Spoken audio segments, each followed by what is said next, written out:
The Butterfly Art Project is a project in a township called Vrygrond, and we try to bring art into the township. I'm an art therapist myself, and I'm convinced that art brings healing. The artistic process itself brings healing, and we want to bring healing to the community and in specific to the children of Vrygrond.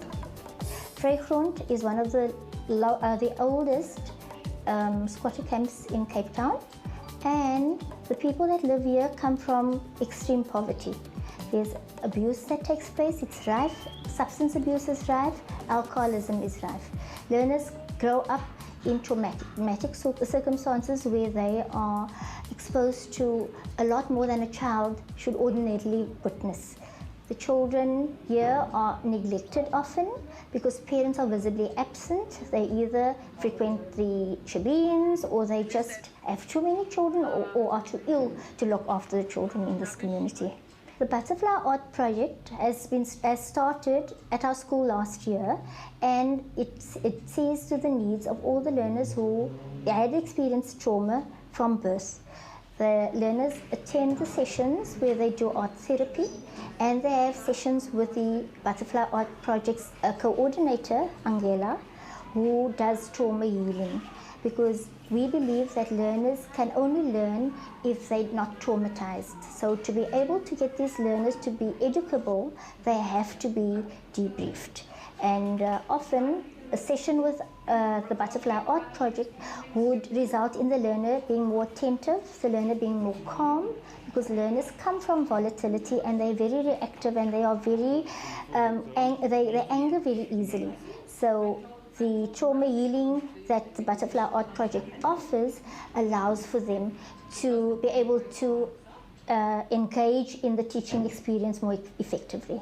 Art therapy got different streams. We mainly got the fine art therapy happening here, which is based on painting, drawing, graphics, and sculpture.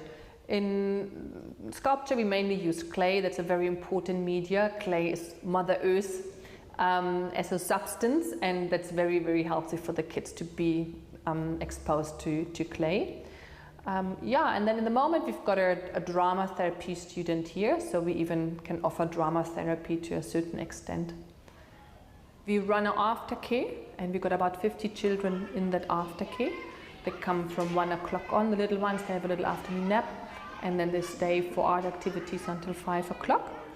And we've got another branch with the art therapy. In the moment we're treating 48 children there in groups and in one-on-ones. We are a team of 4 art therapists right now. 2 of them are students from Holland, which come here for 11 months to do an internship and do their studies, and they study to write the bachelor thesis. And then we've got preschoolers coming in the moment. There are only 26, but that's like a program. As soon as we get funding, we're going to grow that number again, and we can actually accommodate one group of 20 kids every day of the week. We are situated at the Capricorn Primary School, and that's a charity school which counts 716 children. And all the children benefit from us because we work with the very traumatized children and help them, and that of course just helps the teacher to teach again in the class. So everybody is benefiting in the school community of the Butterfly Art Project. What I've learned at the Butterfly Art Project is to work with other children, learn to do art and play with clay and how to mold it in different shapes. I enjoy working with other children and then coming after class to Butterfly Art Project to work with art and do different kinds of things that we learn here. I got involved with this project through a friend of mine. She told me that Angela needed help, and before I knew it, I was coming here 1 day a week, and it's now turned into 3.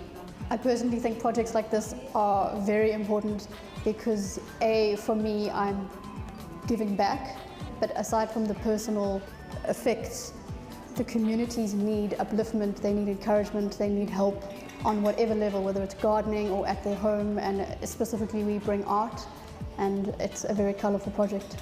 I think there's a lot of change that goes on. You don't see it immediately, and that they, I hope, take it home and use it later on in life. And maybe some of them will come back here one day and help their own community.